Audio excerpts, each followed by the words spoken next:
Tapi kalau subuh rakaatain. Ya. Dah. Paham? Ini ya kadang-kala terjadinya kalau macam beliau mungkin karena sudah agak kurang ingatan, ya. Nggak mungkin kalau sudah setua beliau ini nggak tahu yang namanya perbedaan usul subuh, nggak mungkin. Kenapa? Sudah kecil belajar banget, tetapi karena sudah agak tua, agak banyak yang lupa kan itu. Ini nggak masalah dijelaskan. Tetapi kalau seandainya, kalau seandainya ada seorang istri yang tidak paham dengan sholat, inilah yang namanya suami dayus yang dapat. Tahu dayus? Dayus tahu? Ya.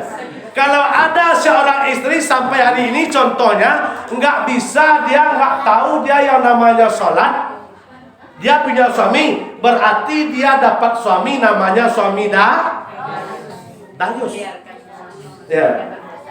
Suami dayus itu apa Ustaz? Suami dayus itu istri nggak sholat, nggak dia suruh, nggak bisa sholat, nggak dia ajarkan, nggak bisa baca Quran, nggak dia ajarkan, nggak mau puasa, nggak dia ajarkan, nggak pakai tutup aurat, nggak dia ajarkan. Anak perempuan pun begitu juga. Ini namanya suami dayus.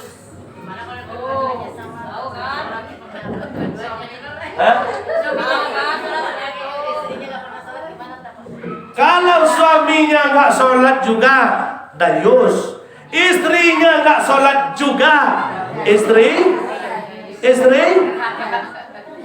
satu yang membuat kapal tahu? Nabi Nuh. Jadi kalau suami tidak mau sholat itu dah dayus. Naik lagi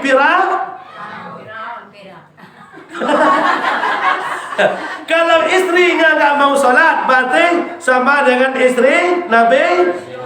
Yang kedua istri Abu Lahab. Berarti kedua-duanya sama pasikun. Suami pasikun, istri pasik. Tapi istri rajin ibadah, istri rajin sholat, istri rajin puasa. Ini namanya istri soleh. Suami nggak mau sholat, suami nggak mau puasa, suami nggak mau baca Quran, kerjanya nongkrong di warung. Ini namanya istri yang sudah salah pilih. Salah pilih tuh. Udah terlanjur ya.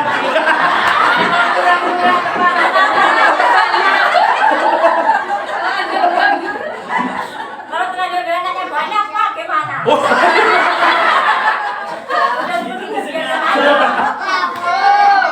Ya. Yang sebenarnya ya ayyuhallazina amanu qu anfusakum wa ahlikum nar. Siapa itu? Yang dituntut itu siapa? Suami. Kalau tahu dia istrinya nggak mau sholat, dia ajar. Sekali-sekali dia sholat di rumah. Ini namanya, kalau contoh seorang suami ini sekali-sekali dia sholat di rumah, dia ajak istrinya berimaman sholat di rumah. Tapi sholat yang mana? Sholat sunat. Sunat apa? Sunat tahajud. Tetapi kalau yang sholat wajib, di sini musola tempat sholat berjamaah, ada masjid tempat sholat berjamaah. Suami yang soleh itu sholatnya di masjid, sholatnya di musa, itu namanya suami soleh. Kalau sholat di rumah namanya suami soleh.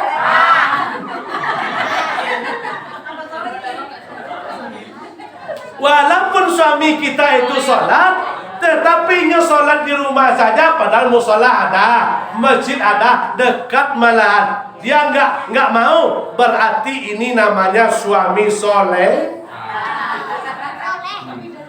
Daripada nggak sholat, daripada enggak sama sekali ya. Kalau mau sholat lebih baik. Jadi juga Bu. Jadi juga. Ya. Ya. Tetapi karena tema kita ini sekarang berubah, tema kita sekarang ini tobat atau berubah, inilah yang mau saya sampaikan juga. Marilah ke depannya kita apalagi seorang suami, ya seorang suami itu predikat suami soleh itu mampu menjadi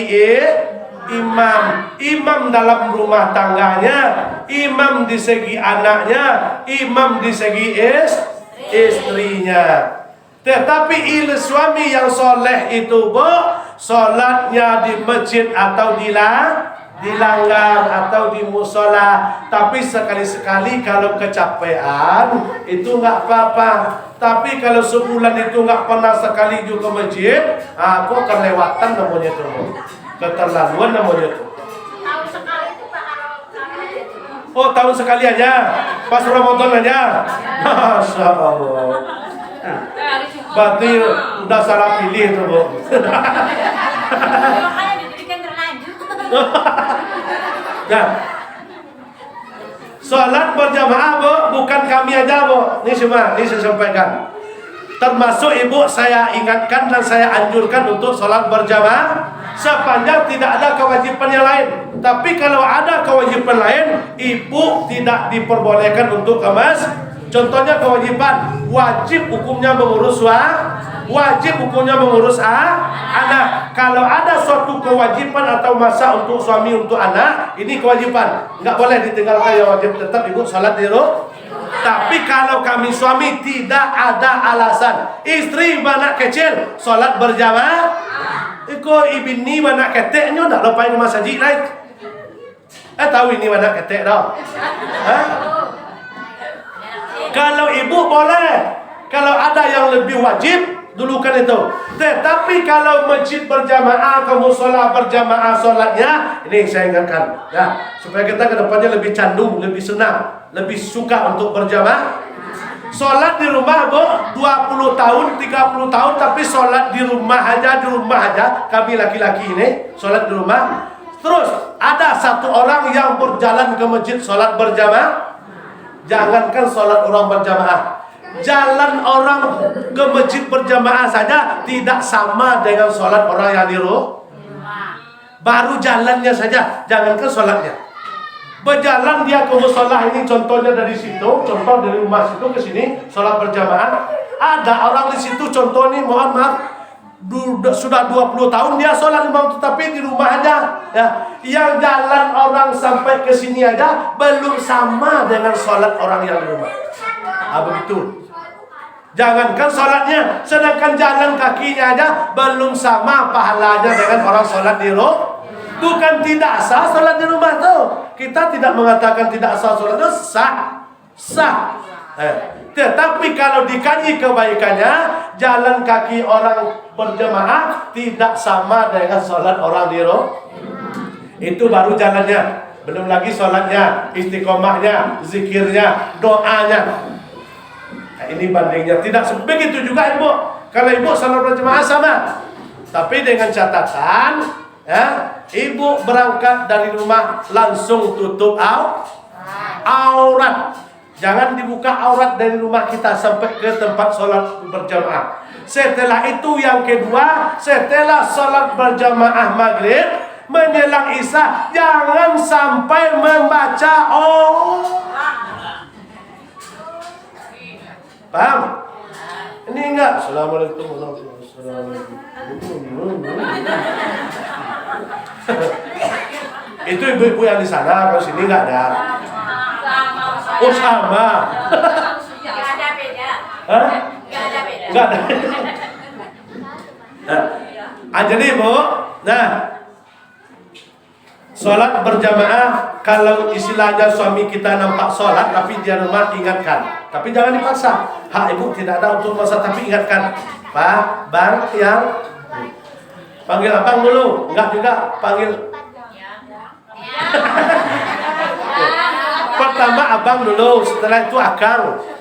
Enggak juga baru panggil ayam. Enggak juga, Ya sudah panggil ayah enggak juga. Yang keempatnya tendang. Dosa. Nah, ini apa artinya, Bu? Kalau ada suami kita sholatnya biasanya di rumah, kita ingatkan, Bang, lebih baik abang sholat di rumah musola atau di masjid untuk berjamaah. Kalau ibu, kalau ada kesempatan, baik dan bagus sholat berjamaah. Ini kita rubah daripada yang ke belakang. Ini kita rubah, ya. Ini sedikit ada sebagai motivasi. Ada namanya seorang sahabat yang apa tu namanya? Siapa namanya Pak Ji? Yang bangsit menjadi kayu. Kan yang berdoa tahu. Yang miskin tapi bisa jadi kayu, dah tu yang lupa keterlaluan ya. Itu siapa nama tu? Sa'labah. Itu Sa'labah, tapi yang ini bukan Sa'labah, tapi namanya Sa'ban ini, Bu. Sa'ban ini setiap subuh dia paling dulu nyampe ke masjid Rasulullah. Duduk di sebelah kanan depan. Terus setiap subuh Nabi masuk ke masjid, yang sisa Sa'ban sudah ada. Terus setiap subuh semacam itu. Habis bulan berganti bulan, habis tahun berganti tahun. Sekarang itu terus menerus. Pada suatu ketika, suatu subuh, enggak ada nampak lagi Sa'ban ini duduk. Nabi masuk, tidak nampak Sa'ban ini masuk. Bertanya Nabi kita kepada sahabat yang lain, tahu enggak kalian mana Sa'ban? Enggak tahu ya Rasul, kami aja enggak nengok dia dari tadi. Sudah ditunda. Padahal pada subuh itu, Bu, contohnya masuk salat subuh jam 5, ditunda oleh Rasulullah setengah jam. Begitulah Rasulullah menghargai dan menghormati orang yang sholat berjamaah. Dihargai oleh Rasulullah, sehingga ditunda sholat subuhnya oleh Rasulullah seperempat jam, menunggu kehadiran Sa'ban. Tahu-tahu sudah setengah jam enggak juga muncul Sa'ban. Karena enggak muncul, laju sholat. Lalu Nabi mengatakan, nanti kita setelah sholat, kita pergi ke rumahnya Sa'ban. Karena dia enggak nampak. Ada enggak kalian yang tahu rumahnya Sa'ban? Tahu ya Rasul? Ada satu orang yang tunjuk tangan. Setelah sholat, kita percepat saja. Setelah sholat, diajaklah sahabat yang tadi oleh Rasulullah untuk mencari rumah Sa'ban. Tahu-tahu selesai sholat subuh, setelah itu suruh, setelah itu duha, laju Nabi turun dari masjid, berangkat mencari rumah Sa'ban. Berjalan kaki, belum ada motor semasa itu, belum ada, enggak pakai onta, cuma jalan kaki. Tahu-tahu, Bu, berapa kira-kira jauhnya jarak masjid Nabi dengan rumah Sa'ban? Ada yang tahu? Berapa kira-kira? Enggak tahu. Nah, ternyata sudah 3 jam berjalan Nabi ini tadi. Tanya pada sahabat, masih jauh lagi sahabat? Sebentar lagi ya Rasul. Tahu-tahu sudah sampai 3 jam berjalan kaki, ketemulah satu rumah. Sedang ditutup pintunya, langsung diketuk oleh Rasulullah. Assalamualaikum. Waalaikumsalam. Keluarlah istrinya Sa'ban. Ditanya oleh Rasulullah, apakah ini rumah Sa'ban? Betul ya Rasulullah, saya istrinya. Ditanya oleh Rasulullah, hai istri Sa'ban, mana Sa'bannya? Kok enggak ada Sa'ban tadi ke masjid subuh tadi? Lalu istrinya menjawab, ya Rasulullah, Sa'ban sudah meninggal jam 4 subuh tadi. Tapi Nabi nyampe ke situ sudah dimakamkan. Kalau orang-orang dulu mati enggak sama dengan kita sekarang. Sekarang kalau mati tunggu dulu dari Jogja, dari Jawa, dari Medan. Begitu? Kalau orang dulu enggak. Pas meninggal langsung diurus pemakamannya. Ya, berarti Sa'ban ini Bapak Ibu, nah, berhentinya ke masjid setelah berapa jauh jaraknya dari masjid? Kalau alasan kita jauh di masjid, mana yang jauh sekarang rumah kita di masjid daripada rumah Sa'ban? Rumah Sa'ban kan? Padahal dia enggak naik motor tapi jalan kaki. Jadi kalau alasan untuk berjamaah dibandingkan dengan Sa'ban, tidak ada apa-apanya. Sekarang kalau enggak jauh, enggak mau jalan kaki, motor mobil ada. Nah, ternyata rumah Sa'ban dari masjid Nabi jaraknya 3 jam berjalan kaki. Coba kita bayangkan. Nah, setelah itu baru kata istrinya sahabat, ya Rasul, saya mau bertanya kepada engkau ya Rasul, di saat suami saya mengembus napas terakhir, dia mengucapkan ke telinga saya 3 perkataan, tetapi saya tidak paham. Ternyata sahabat ketika mau meninggal, dia bisikkan terdengar sama istrinya, katanya yang pertama ucapan sahabat ini, yang pertama ucapannya katanya, kenapa tidak yang baru? Pertama. Yang kedua, kenapa tidak semuanya? Yang ketiga, kenapa tidak lebih jauh? Jadi istrinya nggak tahu maknanya itu. Lalu ditanya kepada Rasulullah. Dijawab oleh Rasulullah, dimaknai oleh Rasulullah. Ternyata si sahabat ini pergi ke masjid subuh-subuh itu, pernah ketemu dengan orang yang sedang kelaparan. Beliau membawa roti bekal di jalan 3 buah, dikasihkan kepada orang yang kelaparan tadi 2. Pernah pula di jalan subuh-subuh itu ketemu dengan orang kedinginan, orang tua. Beliau kasihlah baju beliau pakai baju 2 lapis. Sering sekali sahabat ini pakai baju 2 lapis, kadang 3 lapis karena jalan jauh. Nanti kalau sudah basah yang belah ke dalamnya oleh keringat, dibuka mau sok. Nah itu. Ternyata ketemu di saat itu dulu orang yang sedang kedinginan, diambillah baju beliau yang belah keluar, baru dikasih kepada orang itu. Di itu yang dibisikkan, yang terdengar oleh istrinya. Dijawab oleh Rasulullah, hai istri sahabat, ucapan suamimu itu adalah sebuah penyesalan. Apa itu ya Rasul? Ternyata yang disesali oleh sahabat ini, Bu, ini semua. Kata sahabat, kenapa tidak semuanya? Nah, kenapa? Ternyata sedekahmu sebelum amal lain nampak di alam kubur, yang paling utama adalah amal sedekah yang paling utama menolong kita di alam kubur. Nampak oleh sahabat, sudah nampak ketika dia sakaratul maut, sudah nampak yang dia terima di alam kubur. Maka dia menyesal kenapa tidak semuanya, cuma 2 roti yang dikasih. Yang kedua, kenapa enggak yang baru? Ya, karena baju tadi dikasih tidak yang sedangkan yang buruk saja dikasih, pahalanya bukan sedikit, apalagi yang Yang ketiga katanya, kenapa kok enggak lebih jauh? Itu apa? Karena jarak rumahnya cuma 3 jam berjalan kan? Berarti kenapa enggak lebih jauh lagi dari itu? Kenapa? Karena beliau sudah menengok di saat sakaratul maut yang 3 ini tadi, dari amal sedekah, dari amal berjalan ke masjid, sudah itu dari mengasihi orang roti atau makanan. Sudah nampak. Nah, ini pelajaran penting oleh kita. Jadi kalau kita alasan dengan salah capek, kerja jauh, masjid, malas ke masjid berjamaah, enggak laku.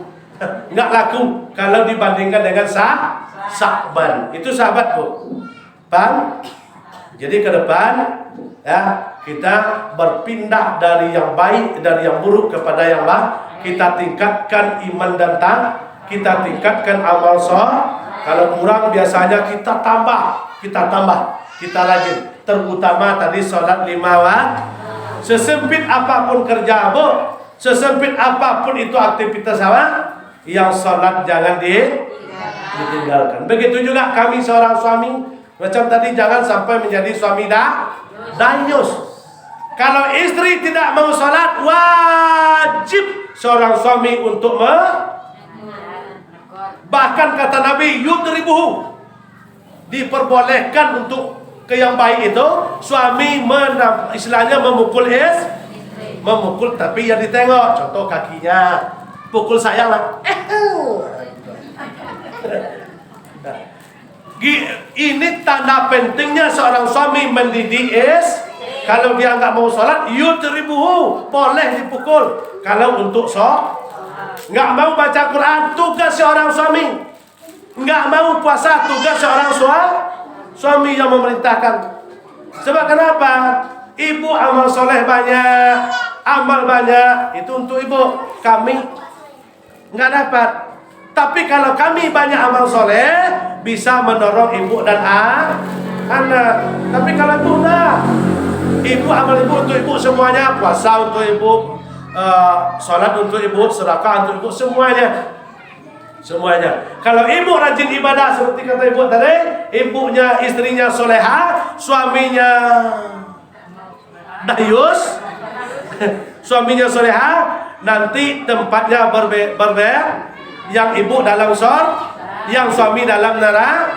Enggak bisa nampak dari jauh tuh bu, enggak bisa nampak. Kalau bisa nampak bisa juga dada. Itu jauh. Ini tanggung jawab kami seorang suami ini bukan ringan tetapi berat. Saya kalau nggak terlongsong tuh nggak mau sebenarnya, itu udah terlanjur.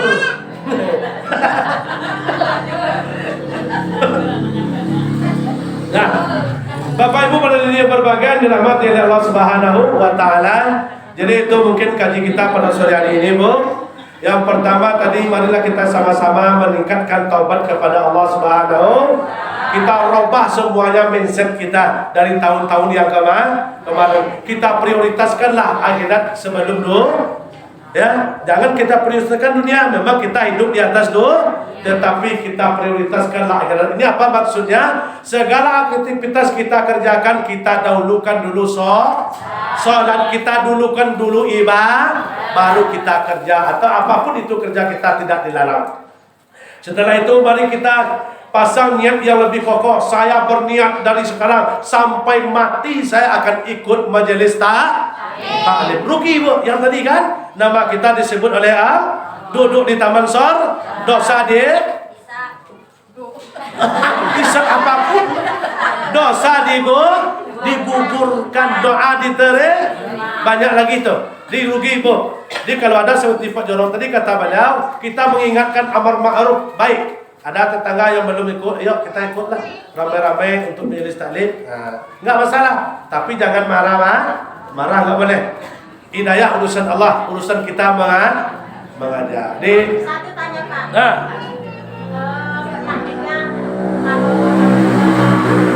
kalau sakit nggak bisa sholat, bagaimana itu bisa-bisanya diganti dengan sholat sama anaknya gitu seperti apa? Oh gitu. Kalau orang tua dia sakit. Kalau orang tua unsur, itu kan unsur namanya, sudah pikun itu, tidak ada yang namanya sholat bisa diganti-ganti, tidak ada. Tetapi kalau puasa itu boleh, dibayar sama anaknya, diqadha sama anak. Tapi kalau sholat itu kewajibannya, kalau dia sudah pikun itu sudah gugur kalau dia sudah pikun itu kan nggak ingat lagi. Nah, itu pikun nama. Tapi kalau masih dia ingat, nggak bisa diganti, dikerjakan, nggak bisa berdiri duduk, nggak bisa duduk nggak bisa berbaring, cuman kedip mata, nggak bisa kedip mata, sholatkan. Itu nama. Meninggal sholatkan. Iya, kalau nggak bisa kedip lagi mata, sholatkan. Itu mati berarti kan. Tapi selagi ada naik turun matanya masih bisa nengok, itu pakai sholatnya gerakkan begitu pentingnya kan, nggak bisa diwakilkan. Tapi kalau sudah pikun itu namanya majnun. Kalau orang majnun tidak wajib sholat.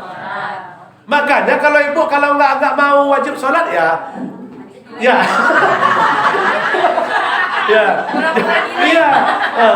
Jadi majnun aja kan, rame-rame kan. Enggak juga, kalau dibuat-buat enggak bisa. Nah, dia mungkin kalau dunia udah kiamat, berjalan sama Allah, ada orang yang masih hidup, sudah mati siap. kalau dunia sudah digoncang, sudah dihancurkan oleh Allah, yang langitnya sudah hancur, yang buminya sudah hancur, itu tidak ada lagi. Kita aja yang namanya manusia ini fasenya cuma lima. Fase pertama, fase kedua, fase ketiga, fase keempat. Kita sekarang sudah sampai fase keempat. Habis fase keempat ini diganti fase kelima. Kita nggak ada lagi. Yang ada fase kelima itu sekitar 7 atau 9 tahun, itu dipimpin langsung oleh Imam Mahdi. Kita nggak ada lagi. Selesai Imam Mahdi, baru muncul namanya Dajjal. Belum bumi ini hancur, Dajjal muncul, Ya'juj dan Ma'juj muncul, itu sudah habis semua manusia, nggak ada lagi. Nggak ada lagi. Yang bumi belum rata. Tetapi yang manusia sudah habis. Nggak ada lagi. Kalau bumi sudah hancur, tidak ada satu manusia pun yang hidup. Jangankan manusia, malaikat yang paling terakhir meninggalnya adalah malaikat Isra. Karena dia tukang kerjanya mencabutnya, dia sendiri yang mencabut nyawanya nanti. Maka dia yang paling akhir meninggalnya. Kalau kita manusia lewat, habis fase keempat aja udah habis itu kita. Enggak, masih ada lagi Ya'juj dan Ma'juj. Ya, masih ada lagi Ya'juj dan Ma'juj yang merata bumi hanguskan. Kalau Dajjal itu dia sekedar merangkul. Kalau Ya'juj dan Ma'juj tadi dia bunuh. Kalau Dajjal dia rangkul. Contoh, saya datang ke Pak Ji, saya Dajjal contohnya. Ini Pak Ji, ini bapak Pak Ji, ini mama Pak Ji sudah ikut saya, kata saya. Karena saya tukar wajahnya seperti bapak Pak, sehingga Pak Ji ini ikut jadinya karena bapaknya dengan mamanya ikut saya. Ini contoh, ini pengaruh Dajjal. Besok itu yang Dajjal asli. Kalau sekarang sudah banyak juga Dajjal tuh. Ya, memutuskan silaturahim itu namanya bermusuhan dengan orang itu namanya memfitnah orang itu namanya mengadu orang itu namanya Dajjal. Di sekarang pun sudah ada Dajjal yang kecil-kecilnya. Kalau yang besarnya itu nanti besok. Dia nggak ada lagi, Mak. Nggak ada lagi, udah habis manusia. Kalau bumi sudah hancur, nggak ada lagi. Sebelum itu aja nyawa manusia nggak tahan. Sedangkan gelap 40 hari, 40 malam aja nggak ada lagi itu. Sedangkan semalam aja lampu mati sudah gelisah. Apalagi 40 hari 40 malam gelapnya bukan mati lampu, tapi gelapnya itu nggak ada nampak satupun kabut yang mengelapkannya, asap. Itu nggak ada lagi. Nggak perlu kita pikir jauh ke situ lah. Ya. Untuk kiamat kita aja lah yang kita cari kan. Kita kan kiamat itu sebentar lagi kan, semua kita kan. Ini untuk modal kiamat kita aja. Nah, jadi mungkin itu saja Bapak dan Ibu. Mudah-mudahan apa yang kita bahas, yang kita sampaikan pada sore hari ini hendaknya menjadi amal soleh, ya, menambah keimanan kita, menambah ketakwaan kita, menjadikan kita hal yang positif ke depannya hendaknya. Ya, kita bukan tidak baik sebelumnya Bu, tetapi kita berusaha menjadi yang lebih baik. Ya, jadi mungkin itu saja. Terima kasih banyak. Karena waktu mungkin nggak buka tanya jawab, karena waktu sudah sore, jadi nggak buka tanya jawab kita. Galilah semua di tengah ladang, boleh nak orang menumpang mandi. Meminta juga kita umur sama-sama panjang. Lain waktu kita bersua kembali. Mungkin tadi banyak juga penyampaian masalah kita, saya manusia biasa. Kalau saya berbicara didorong oleh iman, itu insya Allah ada satu duanya yang benar. Tapi kalau pembicaraan didorong oleh nafsu, mungkin banyak yang salah yang keluar. Dia yang salah itu datang daripada saya. Allah dan Rasul terbebas dari salah. Kalau ada yang benar rasanya saya sampaikan tadi, mari kita pakai bersama-sama, kita amalkan bersama-sama. Insya Allah kita mendapat syafaatnya atau mendapat ridho Allah bersama-sama. Yang kita tuju cuma satu yang kita tuju apa? Ridho Allah. Kalau kita sudah dapat ridho Allah sekarang, sampai sakaratul maut pasti mendapat ridho Allah. Kalau sudah dapat ridho Allah sakaratul maut, di alam kubur pasti dapat ridho Allah.